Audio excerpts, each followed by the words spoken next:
So, Team Cherry.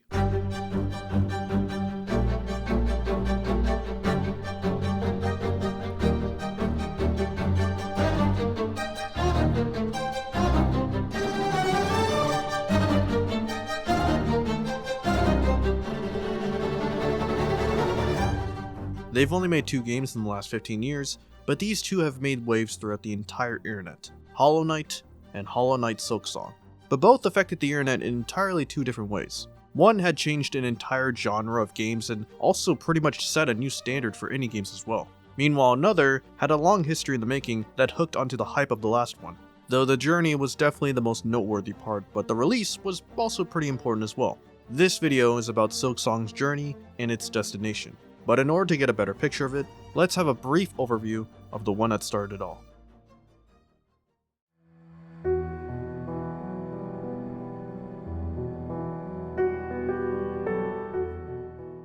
In the Jurassic era, dinosaurs roamed on the Earth and... okay, not that far back. The tale starts with 2 developers, Ari Gibson and William Pellin. They had met from mutuals and both had history in making games in general. Ari worked on animations for media, including video games, even directing some trailers as well. William, on the other hand, was a web designer that dabbled in making games, releasing some on Newgrounds like Return to Booty Grotto and Lulanda, which you can actually still play these today.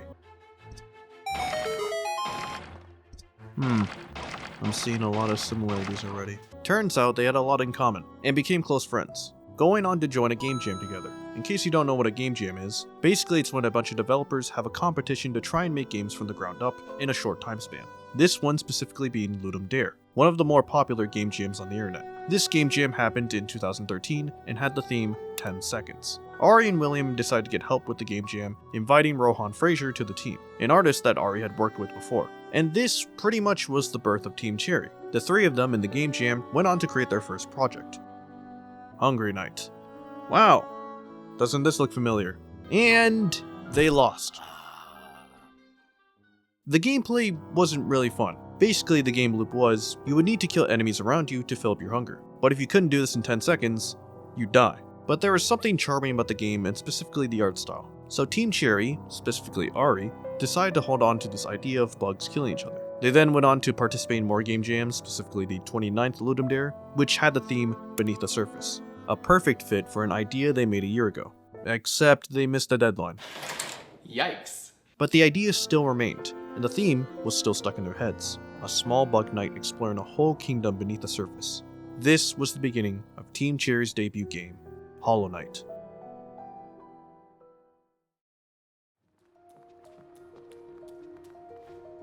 Hollow Knight is a Metroidvania, a game that really hones in on exploration, specifically a fallen kingdom and the remnants of a forgotten god, allowing you to explore almost anywhere, mapping out routes and urging you to check every nook and cranny. However, in order to make this idea a reality, they needed the money to fund it. So they started Kickstarter with the goal being 35,000 Australian dollars, which is around 25,000 US. They managed to pull through and get $57,000, allowing them to reach goals like the White Palace and a second playable character. Fun fact, there's also some goals in here that actually made it to the game, albeit differently, but it was still cool to see them added. And the PS Vita port. Holy shit.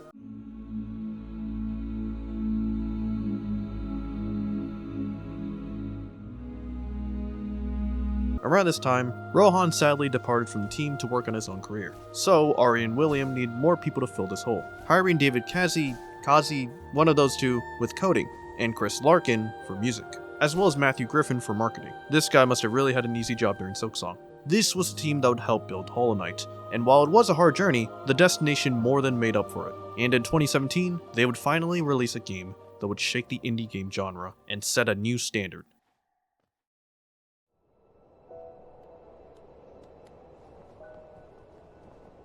Hollow Knight as a game is phenomenal. It manages to create a perfect balance between difficulty and exploration. There's so much stuff you can miss out on a first playthrough that it makes you want to replay another. The art style is charming yet enticing, the characters are so colorful, and the gameplay itself, it just fucking slaps. Obviously it isn't perfect in some areas, but it's still pretty damn good. Nearly perfect, I'd say. The story itself being this tragic tale of struggle in order to not let this kingdom die out. But this plan ended up failing miserably. Did we do a good job? Yes. Am I gonna smash it? Yes. You really feel like a tiny creature exploring a giant world underneath. It's breathtaking in so many ways, and the music makes this hit even harder.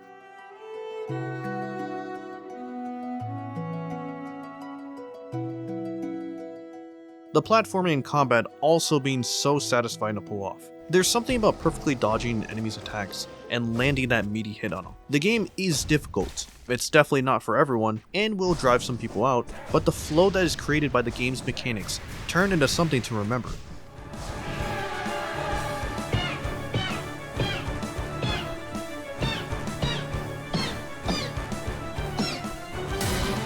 Hollow Knight is undoubtedly a masterpiece, and the people who disagree with this take can go fuck themselves. Your opinion, of course, but your opinion sucks.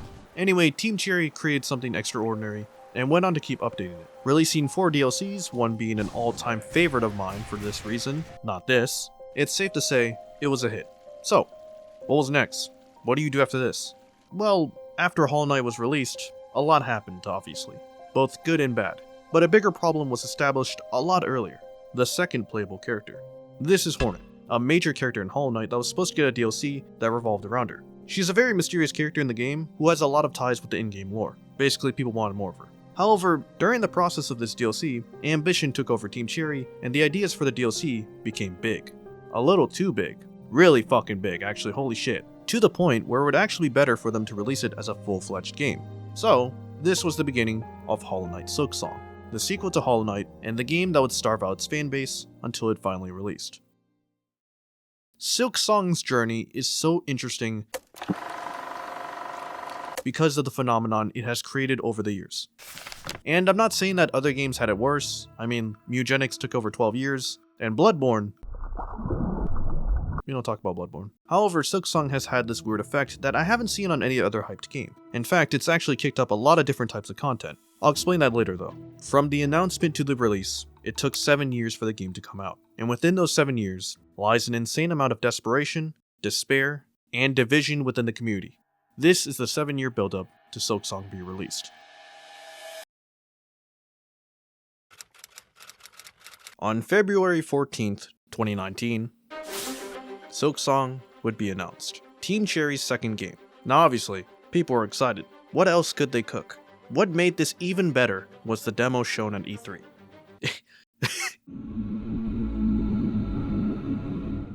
Allowing players to try the early parts of the game and see what it was like. And what do you know? It was really good, showing areas that we would explore a lot later, like Greymoor. Now as far as the release goes, on their blog post, they talked about it being ambiguous and not really having any ideas on when the game will be finished. In their own words, they're working on cherry time, and the game will release when it's ready. They would also release a video going into more details about Silksong on the same day the announcement came out. It was a relatively casual video, but let's go over some details. This will not be done for every trailer. Obviously, it was confirmed to be a full game, but the DLC did originally have some ideas, like you switching to Hornet every now and then. We almost got GTA Hornet. Also, they basically hinted to us that it's probably going to be even bigger than Hollow Knight, and even now, it's still growing with new ideas. There was also some details about the lore, specifically about Hornet's origins, so probably more Weaver lore. If you don't know what that is, then you have a lot of questions, and I don't know why you're watching this. Play the game. But to sum it up, Hornet is half Weaver. So very interesting to see more stuff about the Weavers, because they had a really vague story in Hollow Knight, as well as some new area details like Coral Forests, Mossy Grottos, which was shown in the trailer, and also Gilded Cities. Team Cherry says that these areas will feel familiar to Hollow Knight, but still have their own distinct flavor to them. Plus, a very interesting detail they said was that we will be ascending towards the top, which at the top lies the Citadel, probably the Gilded City that was talked about. A stark contrast to Hollow Knight and its theme, beneath the surface. In terms of gameplay, Hornet is described to be more fluid and fast, which includes a crafting system for her. In the video they said it's very similar to Charms in Hollow Knight, so we'll see how that plays out. Why am I acting like the game hasn't been out for 8 months? Stop! You're breaking the fourth wall! Right, sorry. Anyway, where were we? Quests, more enemies... Okay, look, in simple terms, this game is going to be huge. Silksong is shaping up to be a bigger and exciting sequel to an already amazing game. And thankfully, they do say that they will be showing off bits and pieces as they make the game. Nice to know that communication with the community won't be neglected. And 5 months later, they would give a development update on their progress, showing new enemies and revealing that Chris Larkin is returning for the soundtrack, which at that time, 30 stunning tracks were recorded, meaning that more will be coming. While the 5 months of silence was worrying, it was nice to have an update before the year ended. Fun fact, around this time, they also got a giant nail made by Ironworks. And we would get small riddles from Leth for 4 weeks in June 2020, allowing the community to come together and solve these mini ARGs. These riddles revealed more characters, though not much else came out after this, making some people a little worried, as Team Cherry did say they were going to give out updates every now and then. But it's Team Cherry. They have a very small team, so of course it was going to take a while. I mean, Hollow Knight took 3 years to release, and judging by the way Team Cherry is talking about Silksong, this game is going to be way bigger, and looks a lot more colorful as well. Though the community is going a bit crazy, coming up with a new meme, Milk Song. I don't understand it, nor where the origins of it came from, so let's just trust this Reddit comment. It also doesn't help that in September, the Steam page of Silksong would update itself to release on January 12, 2020, creating a massive spark and unknowingly feeding delusions. Though this turned out to be a massive mistake, and people who are really caught up with finding any news found out that Nintendo UK tweeted out that some upcoming indie games will be on the Switch this year, and one of them happened to be Silksong, though with the "and beyond" part. It was hard to judge whether to trust its tweet or not, and I feel really bad for those who did.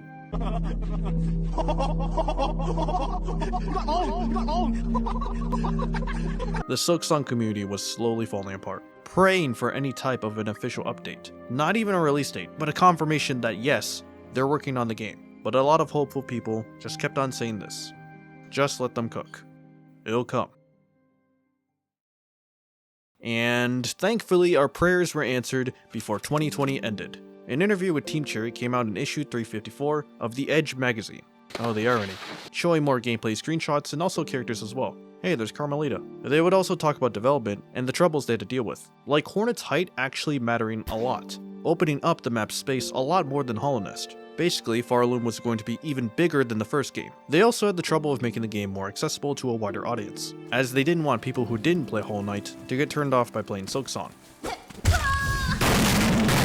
Which, yeah, I think they gave up on this later down the line. Overall, it was a very big update, and nice to hear that it's been going smoothly. It would be nice if there were more updates, maybe like 3 to 4 times a year, but hey, it's better than nothing. Though it was definitely worrying, as in January 16, 2021, the first daily Silksong news was uploaded. Today is January 16, 2021. This is Araraura, your host for today, bringing you your daily Silksong news. Now, in case you don't know this, Daily Silksong News was a series of updates, or updates, made by Araraura, which I thought was the first channel to make a news series in this style, but actually it was inspired by an Elden Ring news channel. Though thanks to these 2 series, they would create a chain of other channels that would also follow this format. I mean, like seriously, there's a lot of them now. I wonder if there's a Bloodborne one. Anyway, hopefully we start getting more news, even if it's small bits. Maybe a couple tweets every now and then, you know, I don't know. Surely Team Cherry is that generous, right?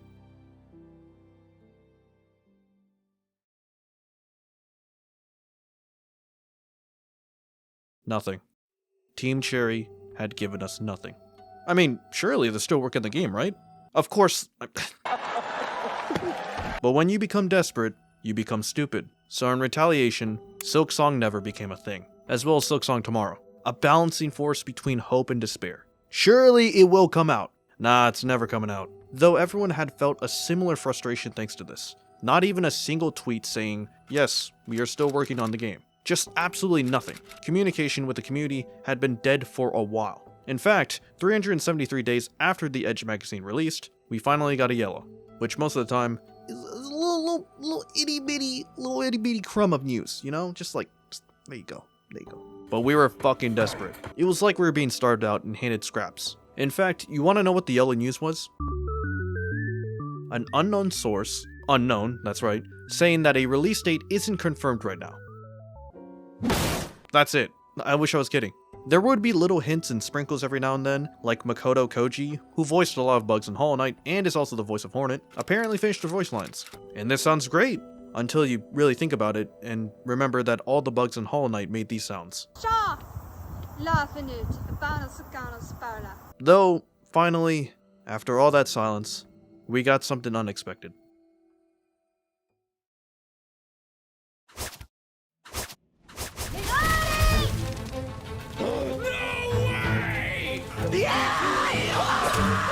Holy! They actually are the first people to show Silksong in years! Unexpected! Oh my god! On June 12th, 2022, we finally got a new trailer in the Xbox showcase. Specifically the Game Pass reveal, which means all the games in the trailer were supposed to release somewhere this year, which was followed up by this tweet. This tweet would cause waves throughout the entire internet. This year, Silksong would release. Yo, Mally West, why you trying not to laugh? That's disrespectful as fuck. In the trailer, we would see familiar areas like the Deep Docks and Water. It was a good day, and it got even better, as we would get back-to-back Kinda and Yes news 4 days in a row. This was unprecedented, and really was the second impact of Silksong. Everyone was excited, literally analyzing a less than a second part in a tweet that showed the last Judge boss fight. The hype was at an all-time high. Hope was injected deep into our veins and surged through our entire body. So much news and footage came out from this week. But sadly, that made the fall even harder.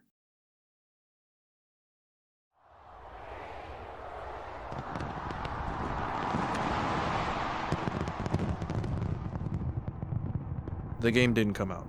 In fact, next year on May 9th, 2023, it was confirmed by Matthew to be delayed. This hit hard.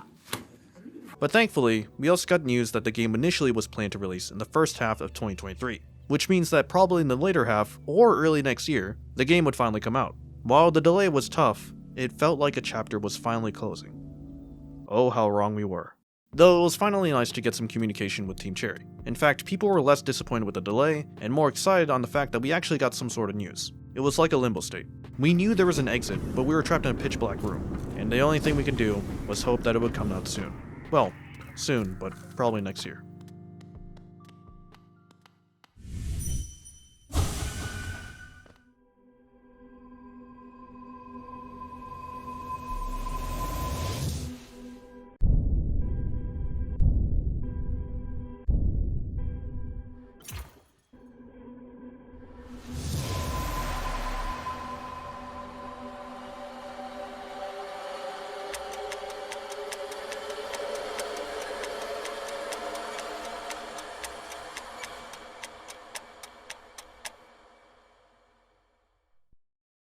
There's no joke here.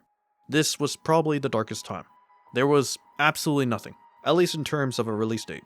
All the hype that had accumulated in 2022 to 2023 had completely disappeared. Anytime a Nintendo Direct or a game showcase appeared, you'd see Silksong fans flood the chat, praying for some kind of trailer, only to get nothing. Those outside the circle laughed and made fun of the clowns, which to be honest it was really annoying. And then you had the silent fans. Fans who knew the game wasn't going to come out anytime soon, but knew it would come out one day. Throughout these last couple of years, we had seen some news on gameplay like Hornet's tools and hints that Silksong would appear in a gaming event, but it wasn't anything major. And this would last a whole year. At least until the chocolate cake incident. Alright, so for those who know, you know exactly how confusing this whole situation was. But for those who don't, you're in for one hell of a ride. As you know, the community is desperate. They want the game to come out. Are you winning, son? There has been no news to report for Silksong today. So it all started on January 15th, 2025, when an account which was Williams changed his profile picture to a chocolate cake and tweeted, "Something big is coming. Keep your eyes closed tomorrow." So in response, the Silksong community did what they know best and frantically got hopeful again, but also began analyzing the tweet and the profile picture, as there were some previous ARGs on Silksong news in the past, before they went completely silent. So a lot thought, oh, Silksong news is coming tomorrow. However, this got even deeper when someone reverse image searched the profile picture and found a recipe for chocolate cake. I'm not kidding, specifically posted on April 2nd, 2024, which later this year, the Nintendo Direct was announced on that same day. And when all of this was added up, it basically meant this. We will get some sort of trailer in the Nintendo Direct on April 2nd. Fireborn, who is a Hollow Knight YouTuber, would go on to cover this the same day and spread this info. Finally, something to look forward to. Silksong is gonna come out this year. Turns out it was just a hoax. As Matthew would go on to message Fireborn and tell him that there was no ARG and the whole thing was a whole nothing burger. I'm relaxed. I'm relaxed. Yep, the cake was a lie.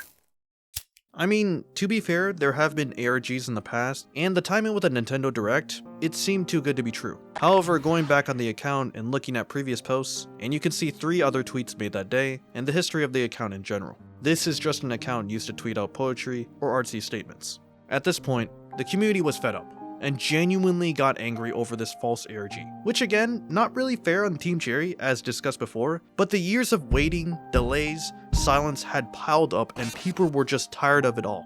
And soon more and more fans became even more silent.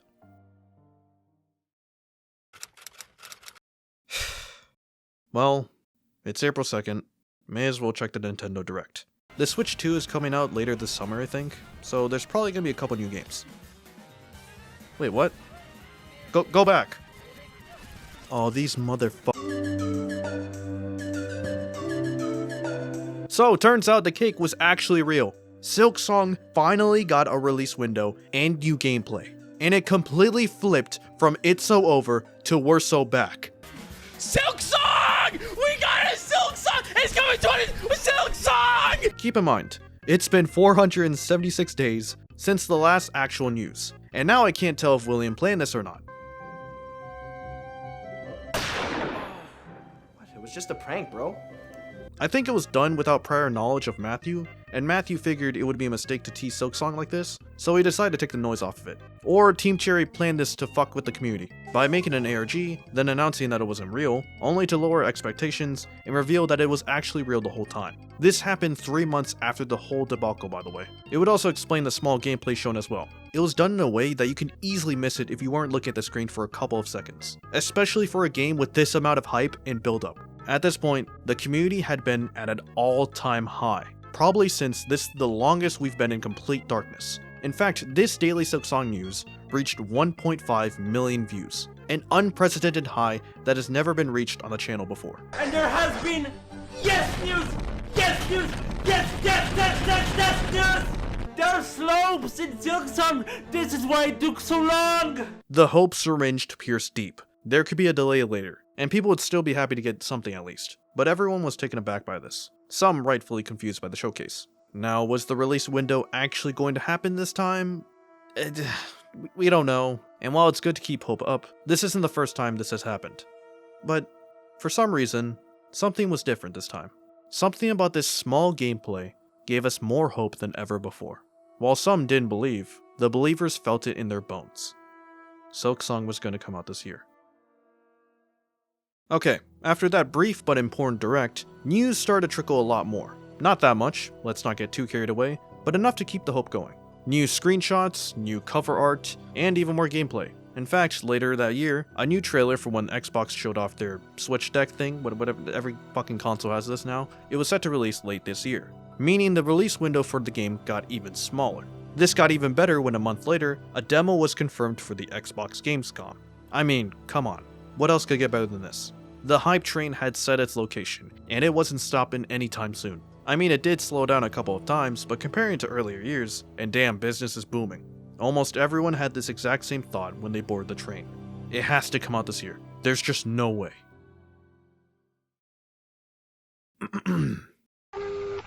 Passengers, please strap in for the sudden announcement. I mean it.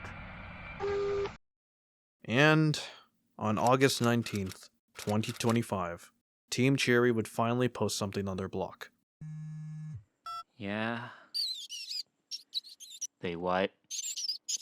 They what? Oh, for fuck's sake, not again. A special announcement in 48 hours.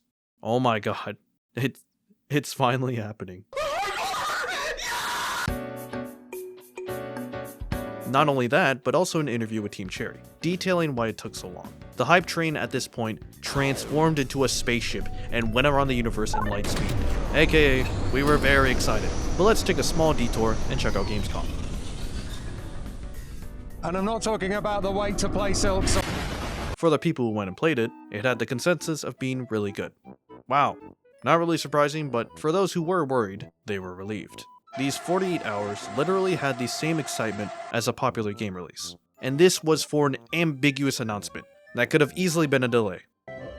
Everyone wanted to check in. even among us. The Twitter post reaching 22 million views and having over 100,000 likes. The clown makeup started to come off, the wig began to fizzle, and the red nose wobbled. More and more as those 48 hours became less and less. Until it was finally time.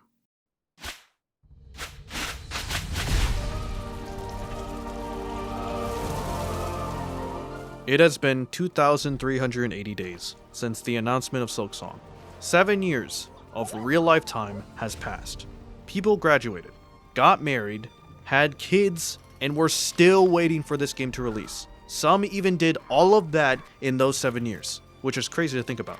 And now that wait is finally over. Well, kinda. As Silksong would finally get an official release date on September 4th, 2025. Wait, September 4th? That's like in 2 weeks. Even Team Cherry didn't want to wait anymore. And that hype spaceship, it crash landed. I'm gonna be honest, when the trailer came out, this thing went down immediately. The excitement for the community rightfully exploded. What was meant to be a small DLC then turned into a fully fledged game and would take even longer than the first game to release, by twice the amount, over twice the amount actually. Hollow Knight Silksong would finally be playable for everyone. Not a trailer for you to look at, not a demo at a game event, you will finally be able to play this game in 2 weeks. To you, 2,380 days ago, we finally made it. Now obviously the news had peaked at this point, but there was still some news in between, like the interview from before. And it turns out, the reason why this game took so long was because the developers were having too much fun. Yeah, that's right. They were too busy playing their own game and adding new ideas. Also, fun fact, Hollow Knight earned them so much money that they didn't need to rush Silksong at all. They literally didn't need to worry about budget because they became rich. That's hilarious. In fact, after Silksong was announced and these 7 years were going by, more people bought Hollow Knight, selling over 15 million copies, and this was all because of the hype of not only the original, but also Silksong. Overall, the developers wanted Silksong to be polished to the max when it came out, which ended up affecting itself multiple times, as they would polish one half the game and end up needing to make the other half as good as the first. So basically, Team Cherry enjoyed making the game too much, had a very small team, and also were perfectionists who wanted to make sure the game came out right. That's why Silksong took 7 years to release, and why they were radio silent so many times. They were quite literally locked in. Not only that, but they're also out of touch with social media, so that definitely didn't help either.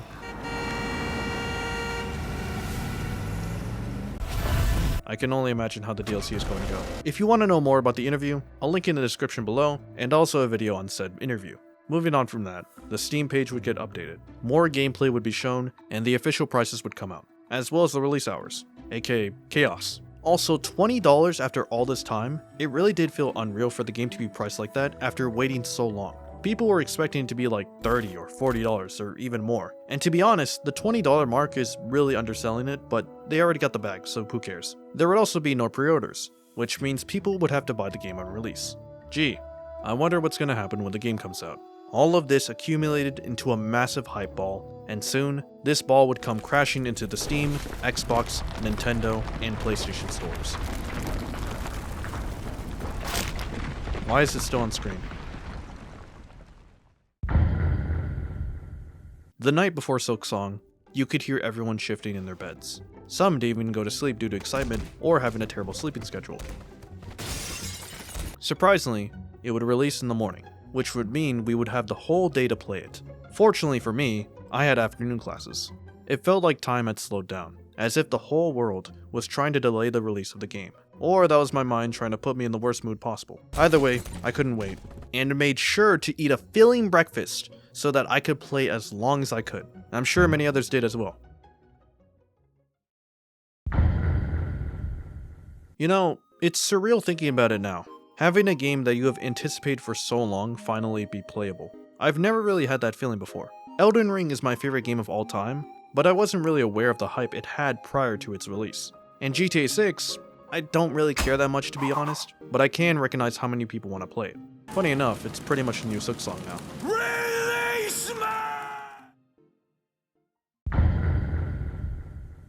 The time has finally come. 7 years of build-up, patience, anger, excitement, and finally, relief. The game finally released on every platform. And also crashed every store as well.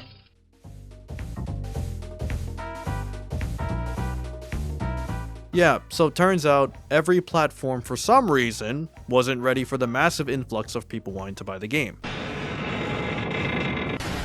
I happened to buy the game on Steam and had to look at these guys for over an hour. Everyone was stopped, streamers included. Yes. Okay. Oh god. Get off the search. Turn off your PCs. The streamers are more important. The streamers are more important here. My god. Everyone had to suffer this last minute delay, and it was honestly painful, but also really sombering as well. Of course, out of every game to come out and get delayed by players, Silksong was the one to do it. I remember getting the game into my cart, but it wouldn't fucking check out. I was just sitting there with the game right in front of my face, and yet an invisible wall spawned out of nowhere to stop me. It broke the search engine, it broke my wishlist, it broke all of Steam, and made me very sad. Pressing continue to payment only to be met by this thing. I don't know, man. But thankfully, at near 12 PM for me, I was finally able to buy the game and download it. The trial was over. The Song of Silk would finally be heard for the first time, 2,380 days later.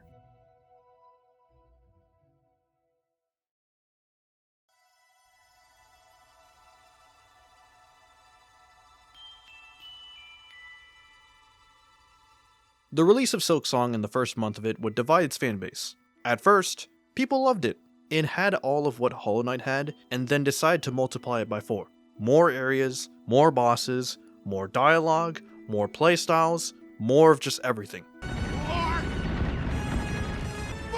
And also, Hornet actually talks, unlike the Knight. You had tools to help you deal with enemies in a massive variety, and quests that made you explore even more. There was a lot more in the game than we initially thought, and it was kinda overwhelming, even from the very beginning with Hornet, as her attacks are a lot more different and the way she heals is different as well. Her jump attack is diagonal, and she can heal for 3 masks. Meanwhile, the Knight could only heal 1 unless he had a very niche charm. Plus, with the very big change of her being able to heal in the air, which is a trend that has a lot of weight behind it. Silksong is different. We'll touch more on this later though. However, the biggest noteworthy thing were the enemies. In a small but important change, there are a lot of enemies that deal 2 points of damage. Okay, let me explain for those who don't know how important this detail is. In Hollow Knight, most enemies deal 1 point of damage, but in rare instances, some deal 2. Typically, this would only be featured in late game bosses and enemies, as obviously having early enemies deal 2 points of damage is kinda insane, especially when you consider that you start out with 5 health bars, which means you can get 3 shot. Silksong, on the other hand, says, almost every elite style enemy deals 2 points of damage. In fact, a lot of things in this game did 2 points of damage. Even the damn environment. Now you're starting to see why Hornet heals for 3 masks instead of the typical 1. And this was a very harsh change from the first game. It pretty much told you to shut up and get good fast. Now some of these elements were either nerfed or changed, but this was how it went for the first couple of weeks. Silksong was pretty damn difficult, and this became apparent to everyone. Not only enemy-wise, but also environments. For example, Biowater. This area fucking sucks. You know that one area that the developers made just to torture you? Yeah, that's Biowater. However, Biowater isn't the only area like this, as some other areas surprisingly are also difficult, like Hunter's March, which has single-handedly what I think is the worst boss in the entire game. This thing has a shit ton of health, flies, moves in straightforward but weird patterns, and summons a bunch of enemies as well. Enemies that are tanky as hell, and also one of them does 2 points of damage if it hits, and is half the size of the boss. And you still have to deal with this thing moving around the room, which is deceptively fast. Speed blitz! And guess what? Others have reached the same conclusion that I did. It felt really unfair and unfun to fight against, and there were a lot of things like this in the game. Traps that caught you off guard a lot of times, and enemy movesets as well. Not even mentioning the harsh boss runbacks, which, we're in 2025, man. Elden Ring fixed this problem. Why can't all games adopt this as well? The honeymoon phase quickly went by for some players. Though, there were a lot who, despite experiencing these problems, were still enjoying the game. It was divisive to say the least. You were either totally in love with it, disappointed, or liked it, but still didn't like the issues I mentioned before. For a lot, the balance felt off. It felt too difficult at times and required your all when playing it, especially when compared to Hollow Knight, which yes was difficult at times, but brought on challenge every now and then. Hollow Knight felt more casual, while Silksong felt more hardcore. In the words of Jacksepticeye, I think Silksong's balance is off, but I feel like its ramp up from like, oh, I'm a cute little bug and I'm walking around and ooh, there's a bit of a challenge, but I'm exploring and I'm having fun and ooh, the challenge is a little spicy, but I can get over this. Silksong is like balls to the wall from the beginning. It's really fucking hard and I got exhausted playing this game. There's some parts of Hollow Knight where I'm like, okay, I need to lock in. But then other times I'm just, oh, I'm a happy little bug and I'm walking around and I'm exploring, and the exploration is like half of the charm. It just felt really tiring to play. It felt like every area was demanding so much of me that my brain had to be on all the time. So I was just getting really mentally exhausted playing this game. And he wasn't the only one who felt like this. The game has a lot of parts that feel tedious and don't really add anything, like runbacks, like rosary farming, like some fetch quests, like biowater, like mashing a bunch of enemies in a room, only to lock it and then throw the key away afterwards. Well, shit, now you're just locked in. Now, obviously I do have an opinion on this, but that's for later. We're talking about the community right now, which, on a positive note, the game content-wise was way better than Hollow Knight. The variety you can have in a playthrough is insane. You literally have different movesets that grant different playstyles, and also tools that help style you out as well, like flying drones that overwhelm enemies, bombs, traps, and alcohol that makes you faster. I love this juice so damn much, it's addicting. Not even mentioning that you can make these tools even stronger with other tools as well. Wait a minute, these are just charms. Like making your items have poison or electricity. You can also just go back to being the knight if you're not digging the other newer styles. Oh, and a bunch of different spells to use as well. This was what Hollow Knight lacked, which did have some variety with charms, and even some you can combine, but not anywhere near this level.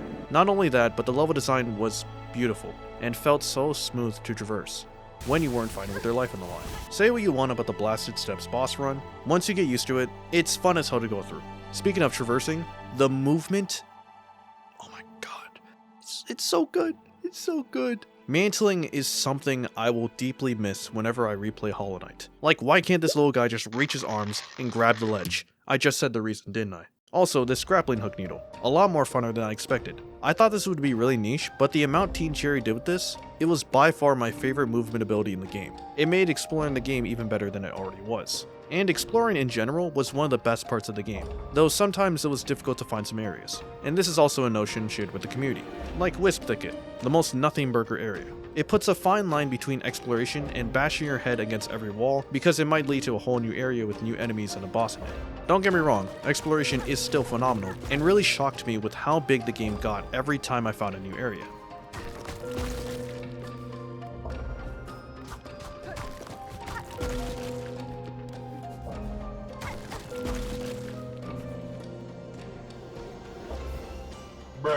And the story. As much as I love the first game's story about Hollownest and the Pale King, him trying to preserve and save his kingdom from a lost god, only to fail, just for a little forgotten knight to come in and free everyone, pretty damn cool. But Silksong's story, the hidden details all around the map, the NPCs, the foreshadowing, it's a step above. The Citadel story of exploitation to lock away a god is awesome. Farloom is cruel and harsh, but there's no reward at all. Every area has its own history and story behind it. Biowater being polluted to shit, the sands of Karak being dried out, Verdania being buried. It's so cool how everything is connected to the Citadel, and also shows you how terrible they are as well. Then you have Hornet, who is a weaver, but also an outsider, and you see her learn how cruel her ancestors were to this kingdom. Not only that, but the characters as well. Each one stands out and feels alive. Some you can actively see walk around. This fisherman bug guy, just him walking back from hunting made this town feel more lively than it should have. Seth is a bug who had just been reborn and goes on to find his place in a flea circus. The fleas are fucking adorable. I love them. I want one. Hate collecting them though. It's stuff like this that makes you want to come back to this game. There's a reason why people still finish the game despite feeling all these things I said earlier about it. It just felt tiring at times to do so. While the fun parts were undoubtedly fire, there were also a lot of exhausting parts as well. Suffice to say, the game went from overwhelmingly positive to very positive on Steam. A big change. The flaws were noticed, and people did not shy away from pointing it out. Now, whether you think the game deserves this is up to you, but this was how it was. So, was it worth the 7-year wait? Obviously. Are you stupid? Okay, that's a little mean.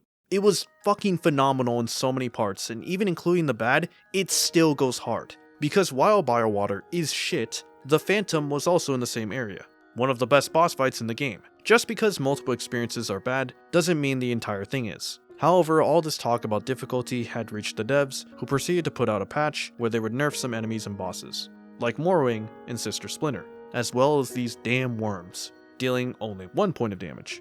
And this was met with very mixed opinions. Objection! For some, people thought it was a nice change, especially these worms. Bosses, however, was a different topic, as the hardcore fans thought this was bullshit, and that nerfing the bosses downright lowers the experience of facing one. It was Team Cherry trying to appeal and appease Taurus. Hold it!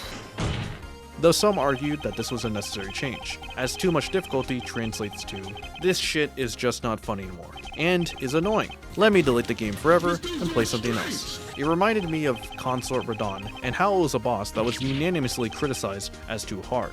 Though when he was finally nerfed, it was debated on whether or not it was the right call. The difficulty of something is to be expected. Take that! But how difficult should it be? When you're constantly being thrown into the deep end, can you really say it's the player's fault for not enjoying the difficulty? It was very divisive to say the least. Objection! A lot hated the challenge being taken away from them because of casuals, and a lot hated tryhards trying to gatekeep a game that was clearly doing too much for a lot of people. But nonetheless, it was a change that was made, and pretty much was the only nerf since its release. Nothing else has really been changed since. A couple months later, we would get a DLC announcement that will hopefully not turn into another game. Overall, the consensus of Silksong is, the game slaps, it was worth the wait, but is nowhere near perfect. And, me personally, I think that's fine. More than fine, it's actually the best result Silksong could have gotten. Let me explain.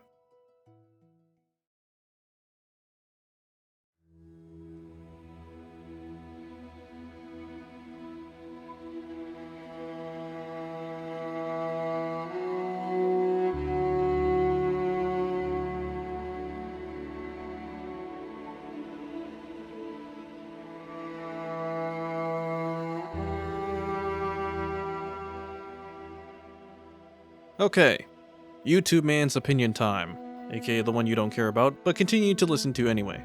Silksong was amazing for me, but I won't lie, I definitely felt the same exhaustion others felt near the end of the game. After finishing the game, I didn't really have this feeling to replay it anytime soon. It certainly reached the hype it deserved, but that was that. Currently though, I'm replaying it again. Do you see how bad I am at this? Half a year has gone by, including my previous knowledge of the last playthrough, as well as knowledge I've gained over the course of thinking back on my first as well. And after looking back on my first playthrough, it's really given me this thought. First playthroughs can be pretty bad for experiencing games. Now, hear me out. First playthroughs are important and can be amazing, because it's your first experience on the game. A big problem with this though, is that you're actively learning the game while playing. Most of the time, you suck. It was the same with Elden Ring, Deadlock, Minecraft, and even Hollow Knight. I sucked at all these games, only to get good eventually. That's the process of a first playthrough. You get used to it while playing it. But the difference is that this is a sequel. So before playing Silksong, I thought to myself, it's the sequel to Hollow Knight. Surely the game won't be that different. Maybe a moveset change, like a different jump attack, but not much else. And that mindset changed somewhat when I ran into this thing. Rory on 2 damage, bro. This was the moment I knew something had been massively changed. And yet for some reason, I didn't really adapt to it. When I got red tools for the first time, I barely used them. Mainly because I didn't want to waste shards on normal enemies, but that ended up with me just not using them, and also making the game way harder. I found the Wanderer's Crest and was immediately reminded of the Knight's moveset. So in order to feel more comfortable, I just used that crest the entire game. I tried to play Silksong like Hollow Knight when Silksong was Silksong. Even though the blueprint was the same, the game itself is different. I also struggled a lot due to me just not being used to things or choosing not to explore more. Like Hunter's March, which I mentioned before. It was like my first time playing Elden Ring when I fought the Tree Sentinel. For some reason, I continued to fight this thing and die over and over again when I simply should have just walked away and explored more to help me out later. I just wanted to have my pride and ego back. But in return, it brought negative opinions onto the game when it was just more due to me. Not that this boss doesn't deserve it though, I still hate this fucking thing. Point is, I wasn't treating Silksong like Silksong, I treated it like Hollow Knight. And while the games are similar, one's the literal sequel of it. They are different. For those who had an early negative experience on the game and played the first, I want you to think back on if you ever used the red tools that were given to you, or mostly just stuck with a nail. For me personally, I barely used red tools early game, and later on I would just drink to my heart's content and spam slashes on enemies. The reason why enemies are so tanky, appear everywhere, and deal 2 points of damage is because you have a lot of shit you can abuse them with. The game isn't just unfair to you, you're also unfair to it. Like later on, I would find out that the poison drone combo was broken and dealt so much damage to a singular enemy. Now this didn't work on every boss or enemy, but the ones that did, they got destroyed. Also, these bombs are surprisingly effective as well. Big damage at a range, and even bully some bosses. These crows are the bane of my existence, and probably yours as well to be honest, but using some items and they get cleared a lot easier. Still a pain in the ass though. This isn't to excuse every problem I've talked about in this game, but definitely starts to make you understand some of them. Now, for issues like the game requiring your utmost attention at all times, I just don't think Silksong is that type of game to be played casually, or at least at the level of Hollow Knight. A lot of Hollow Knight's charm is the casual side of exploring while a bit of locking in. Meanwhile, Silksong has a lot of locking in and less in casual. The amount of traps and attention you need on screen to notice is a lot, especially when it comes to exploring, as there are a lot of breakable walls. Silksong, in my opinion, was made more for the players who really indulge themselves in Hollow Knight. That includes beating Nightmare King Grim, beating Path of Pain, and also Pantheon 5. They obviously want to include more newer/casual players as well, but it can only do so much. When you add tools to help newer players out, this ends up benefiting veterans a lot more. Hence the poison drones or the flint slate on release. So you have to balance that out by making it more challenging in general. Do I think they overstepped in a lot of ways? Absolutely. Look at my tweet right here when I was playing the game. There are still a lot of annoying enemies in this game, and also areas that just feel like Team Cherry's just taking the piss out of you. Firewater. The enemies run away and hide while shooting, are hard to kill, and also probably smell really bad. Not to mention this water. I love taking a dip in literal bile and then being covered in maggots, which require a full heal to get rid of. And yes, there is a tool that helps alleviate this pain, but it takes a bit to get there in the first place, and you gotta explore more of bile water. Not to mention, if you don't find the secret bench, you get the worst run back in the entire game. And even if you do find it, you still get the worst run back in the entire game. When people say they dropped the game because it felt like the game was screwing with them, I can understand why they would think that. However, consider the following. That this is all from the experience of a first playthrough. Experience matters a lot in a game. In fact, this goes for almost any difficult game. With the knowledge of knowing what the fuck this thing is gonna do, it gives you a massive advantage. The fact that you know what the boss is gonna do next, what these enemies are or what they do, it matters a lot. Does this excuse a first playthrough being terrible? No. In fact, it can make it worse. But the point is that you don't expect any of this, or this when you're playing the game for the first time. Especially when you expected it to be like Hollow Knight, when this is Silksong. Again, while being very similar, they are very different at the same time. In fact, if you were to play the first game, it definitely feels a lot different. My main point being that I think Silksong had very unfair judgment prior to it being released. It had not only 7 years of hype to justify, but also had the expectations that this game would be similar to Hollow Knight, which it is, but dialed up by 100. It adds more while not replacing or overshadowing the first. They both have their own distinct strengths to them. Silksong is quite literally the step up. It's harder than the first, but also has more content. It's a really good sequel now that I think about it. Not totally different in gameplay, but enough to stand out and not outshine the first. Now, as for the nerfs, I get both sides. And I know, I'm fence sitting. Bro, you know what I hate? You know what I hate, Connor? You know what I hate? Fence sitting. When you make something too frustrating, then it takes away the fun of the game, but if you make something too easy, then you take away the fun of the challenge. Why should I lower my experience for someone else because they're bad? Or why should I suffer for someone who's better than me when I was just trying to have fun? It all comes down to your opinion, and I think personally, nerfs are fine when something is too difficult or unfair. Like Consort Radon, which I did beat him before the nerf, by the way, so don't even try that, alright? Do I think Morwing or Sister Splinter were at this level? No, not at all. Out of everything in the game, those two bosses would not have been the ones I nerfed. But maybe too many people were actually dying to these two, and the nerf was necessary. Me personally, they were tough, specifically this guy, but not frustrating. And this would be the only major nerf, so it turns out they weren't catering to casuals. They probably just saw a lot of data that these two bosses in particular were giving a lot more trouble than they should. Same with the worms, and same with the flint state doing too much damage. As a whole game in general, Silksong is not perfect. There are a lot of flaws for me personally, and I think that's fine for a subjective game like this. Elden Ring, as I said before, is my favorite game of all time, and if you've played Elden Ring, then you know damn well that game is not perfect. Yet the overall experience of it was what made it so damn good. The highs were that high, and it's the same as Silksong for me.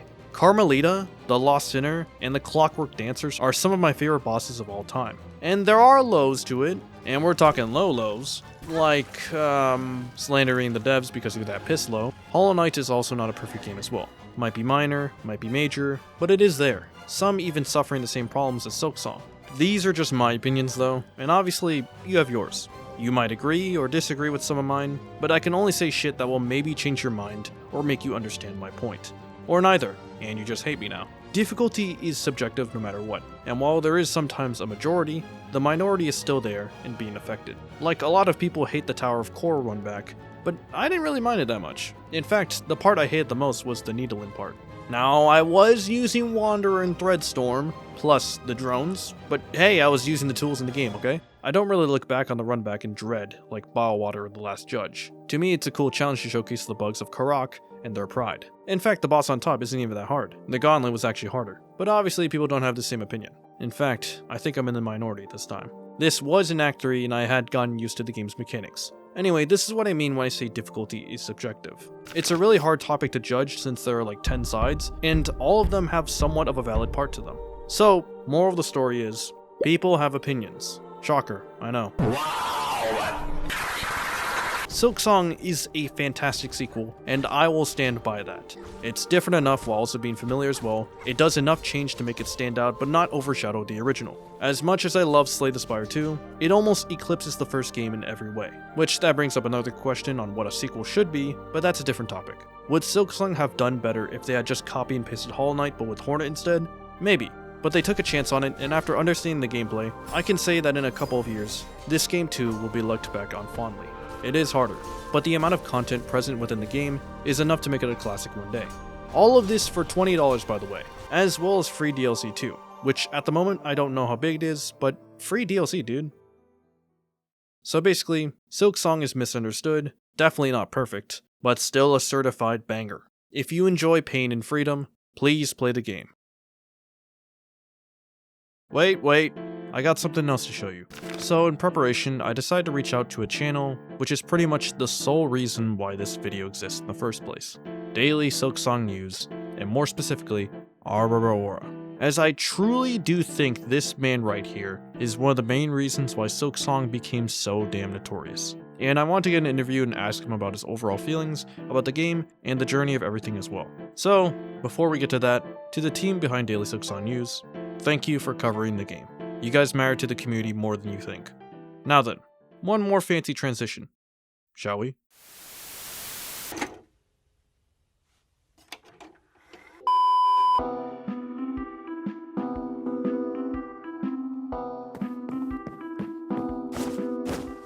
Welcome!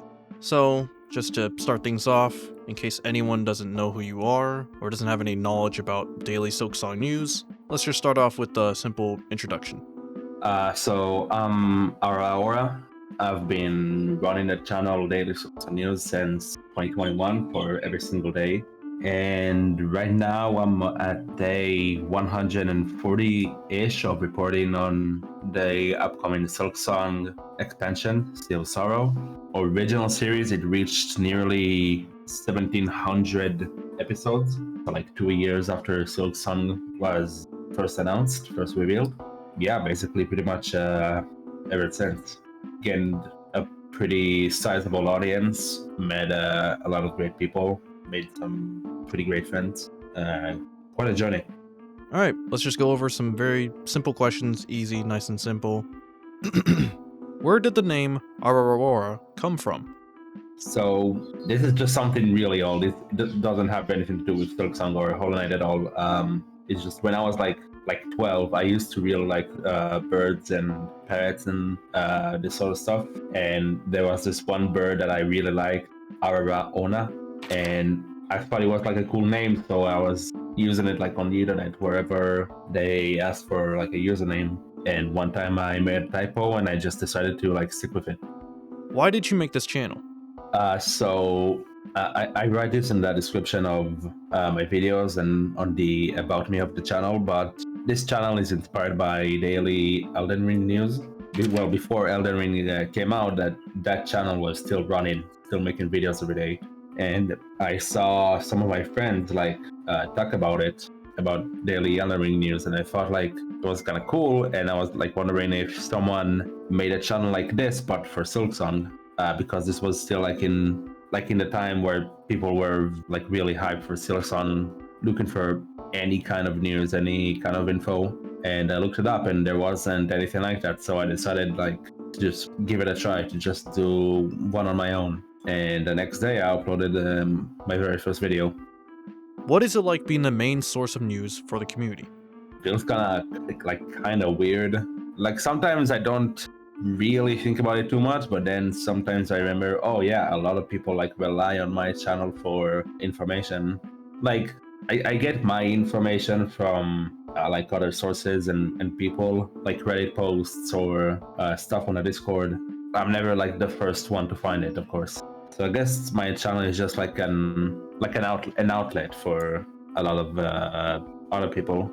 It does like dawn on me that my channel is a huge outlet for like anyone who's not like super involved with everything that's happening in the community. Did you ever expect the channel to become this big? No, not even remotely. I don't know how it exactly happened, because I don't think I did like anything that's super crazy. Like if you look at my videos, they're all the same. They're all the same script, the same title. I never like did anything super special except like bring some people to host some of the videos sometimes. Yeah. Did you ever expect it to go this long? Well, no, because the thing with Silksong is that you always think that it's coming out like the next year, or like at worst maybe the year after that. Like in 2019, I thought like, okay, there's no way it's coming out after 2021. I was like that. Like every time you just keep moving the goalpost. So no, not really. I always planned to just end the channel when Silksong will come out. I think that was like pretty much the goal from the start. But yeah, because nobody expected Silksong development to go that long, and people just kept moving the goalpost, then the channel goalpost also moved along with Silksong. Was there ever a time where you want to give up? No, not really. Because like at the end of the day, making videos still is quite easy. It's like 5 minutes of work, like it's really quick. So I think if I worked on it like really hard every day, then it would have been pretty daunting and like exhausting. But I think that thanks to that it's really quick and easy. It didn't hinder me a lot. It didn't make the journey hard or something. For special announcements, there are these stop motion animations that happen. How are those made? Usually the animations are like always done by like my friends. Dialogue, for example, she's the one doing the plush animations that the channel is kind of famous for. And yeah, she is like also an example of one of my like best friends that I met through the channel. How did you feel about the chocolate cake incident being real? I was really excited because it meant that we were getting Silksong. I think I believed it like from the start. Like I didn't think it could be a coincidence to have all of those things at once happen. And also I just wanted to like believe something. And I thought like this, out of all the things we had over the years, was the most convincing. And looks like I was right, even though they'll never like tell us, yeah, we did think about this like that from the start. That was the intention. I think it's just like Team Cherry kind of being sneaky with it. What was, in your opinion, the most exciting part during all of this, and also the lowest point? The most exciting part had to be like the Nintendo Direct when they announced the release here. And the lowest point was probably the delay. They meant to release that in 2023, but development is still continuing. And I think it hit a lot of people like it was pretty rough for some people. I didn't take it that hard, but for I think the community as a whole, it was kind of a rough blow. Did you expect Silksong to crash Steam? And what was your reaction? I knew like the servers would probably like struggle, but not to that extent. For me, it was like kind of extra rough because I was doing a giveaway and I still had to get people their copies before I start playing. I had like the whole day like set aside just so I can basically play Silksong. It was kind of a struggle. Was Silksong worth the wait? Yeah, I'd say yeah. And obviously there is still like upcoming content, DLC, Sea of Sorrow, all that. It's kind of hard to compare Silksong with Hollow Knight yet because it's missing that extra content, but overall, I think it was really worth the wait. The game is super fun, and I can't wait to see more of it. How do you feel about Mount Fei being the only area with slopes? They should add more slopes. Which is better, Hollow Knight or Silksong?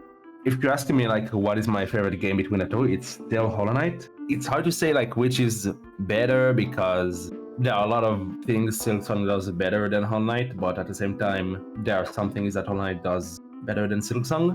Silksong has higher highs but lower lows.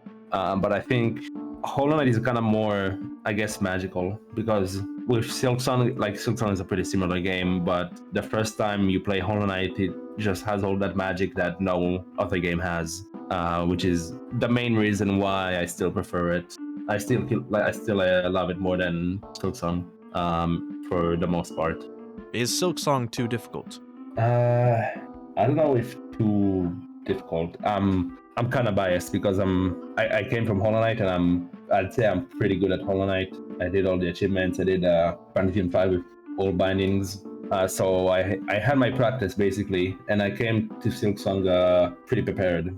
I've seen some playthroughs on YouTube, and sometimes I tried to like compare how most people played compared to like my playthrough, and I kind of see that I'm biased. I don't think there was just a moment in Silksong where I was like, nah, this boss is bullshit, I'm not doing that, or I'm rage quitting or something like that. Kind of hard to answer. Silksong is like pretty hard. Like that you can deny that it's hard, but I think it's fair enough. Also, it got pretty easy with updates. A lot of bosses got nerfed. Has the channel made a positive impact on yourself? Yeah, it definitely did. Like I said, made a lot of friends thanks to that. It's a very good conversation starter at parties. And that depends on the kind of person. It can go like either they have like no idea what the fuck I'm talking about, or they're like a bit intrigued. Yeah, other than that, it helped me get a job one time. Wait, what? The boss of my boss knew my channel. He was also like a pretty big Hollow Knight fan. How long do you intend on continuing the channel? Well, like I said, it's very easy to make videos. I told it for a few people that making a daily Silksong news video is kind of like brushing my teeth. So when Sea of Sorrow comes out, I'll stop until they'll announce another expansion, at which point I'll just continue again. Will you be covering other Team Cherry games in the future? I guess so. I mean, unless they announce like Fearless Fox or something, another game. I just don't know. I don't know what to do with Daily Silksong News. Like, do I rebrand it as the new game? Do I rebrand it as like Daily Team Cherry News, or do I just make a new channel? That is what I'm not quite sure with. Has Team Cherry ever contacted you? The main Team Cherry team, like Ari, William, and Jack, no, I've never heard from them, unfortunately, but I have talked with Lef a couple times, and with Greg, their ex-playtesting lead. That's it, pretty much. It would be really cool. I think having Team Cherry on the channel is like probably the biggest thing this channel could achieve, because they're so like elusive. How do the collabs work? Do you just ask if they want to be on? I think over time, as the channel went on and as I got more people, like more and more people to host, I slowly ran out of people to ask for. So like the last time I did it was Gianni, the voice of Gabriel. Usually nowadays it's people who ask me if they can host. I have like a short list of requirements, and if they seem cool, then yeah, I just schedule a day with them and I ask them to send a recording. I just send them a basic template. I tell them that this is just a template and they're welcome to do literally whatever they want as long as they deliver the news. Like any jokes or something special they want to add, they can do pretty much anything. And also, can I be on? Yeah, sure. How do you feel about the surge of new channels inspired by you and Elden Ring news? I think that's really cool, and I love seeing this sort of stuff. There are a lot of daily Silksong news channels that started like after I did, like daily Silksong DLC news, daily Silksong news recap, daily Silksong news recap. and like obviously for other games as well, daily Ultra Kill, daily Deltarune, daily basically any game that's still in development. And I think that's really cool. Sometimes I even host on their channel and they host on mine. We do kind of a swap day, and I think it's like really cool to see people like being inspired by something that I'm really passionate about. How do you feel about this entire journey from the announcement to the release? It's been quite a journey. Like there are like not a lot of like huge or peak moments. It's hard to compile like a whole timeline of special moments from when I made a channel, because like when we got news, when 99% of the channel time was just regular no news kind of upload. So thinking about the journey of the channel in isolation is like memorable and great, and I love it. But if you're looking for like the most important moments, they exist, but they're not a lot. And lastly, do you plan on doing any other type of content? I don't have like any big or concrete plans, but I think I'd like to do maybe some streaming eventually on the channel. Even though the channel is like all about Silksong, I would like to stream like non-Silksong content just so I can kind of leverage the existing community for the streams. And yeah, I have like a couple of ideas, but I'll have to wait for them a bit. Alright, is there anything else you want to say before we wrap this up? Well, I'm really thankful for all the great people I've met through this channel and throughout the years. It's getting to the point where like my main friend circle, we all met through Silksong, but we're not even really talking about it anymore. We're just talking about anything else that we like or just like interested. So I think this is how you know you made it like a good friend group. So I'm really thankful for them. Once again, thank you for everything, for all the hard work you've done and put in. You and your team, you guys really do matter a lot to the community and the game's history itself. And that'll be it for this section. Obviously, I will leave his links in the description below if you want to check him out, including his own channel. Now then, let's move on to wrapping this up, shall we? And that's that. If you want to see the full interview, then join the Patreon. Oh yeah, I have a Patreon now. And also memberships! So if you want to support me more, or want more of my content, check both of them out. I've already uploaded some stuff like behind the scenes for the Deadlock video, this video, and of course the full interview with Ara, which is almost an hour long by the way. And more will be going on there like progress videos and small updates. You can also check out my other channel as well if you want more casual stuff, like seeing me game solo or with my friends. Please watch them.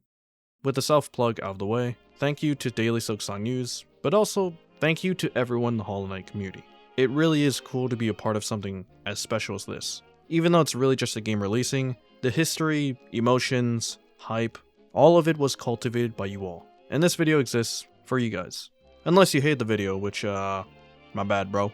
Oh, and of course, thank you for watching. Subscribe. Zetsubo!